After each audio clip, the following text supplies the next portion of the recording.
قیامت کا ایک دن 50,000 سال کے برابر ہوگا۔ انتظار کرتے کرتے وہ پریشان ہو جائیں گے اور پناہ مانگیں گے کہ کب سوال و جواب شروع ہوگا۔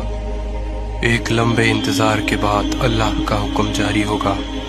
اللہ اپنے فرشتوں پر حکم ظاہر کرنا شروع کر دے گا۔ 70,000 فرشتے جہنم کو لے کر آ رہے ہوں گے۔ یہ منظر اتنا بھیانک ہوگا کہ سب کے سب چیخیں نکل جائیں گی۔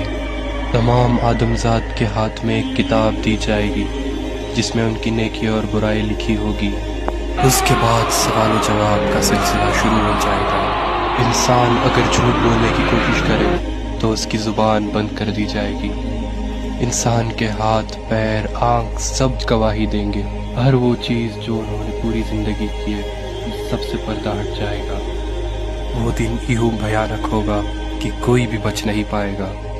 انسان من ہی من یہ دعا کرے گا کہ وہ پھر سے دنیا میں چلا جائے تاکہ اس کی نیکی بڑھ جائے اور گناہ گھٹ جائے۔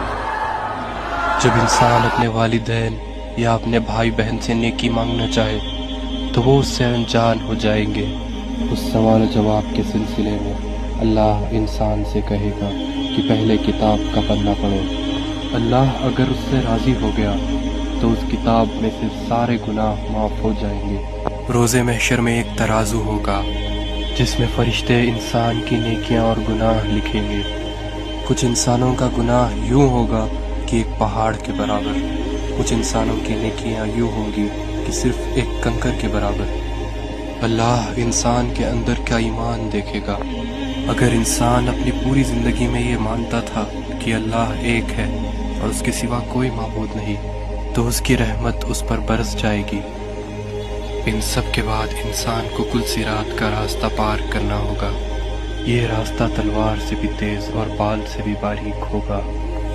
جس کے اخلاق اچھے ہو اور ایمان تیز ہو ان کے لیے یہ راستہ آسان ہوگا، اور جس کا ایمان کمزور تھا وہ سیدھا جہنم میں جائے گا۔ کل صراط پار کرنے کے بعد اللہ کا حکم ہوگا کہ لوگوں میری جنت میں داخل ہو جاؤ۔ یہ خوبصورت جنت جہاں پر دودھ کی ندیاں بہہ رہی ہے۔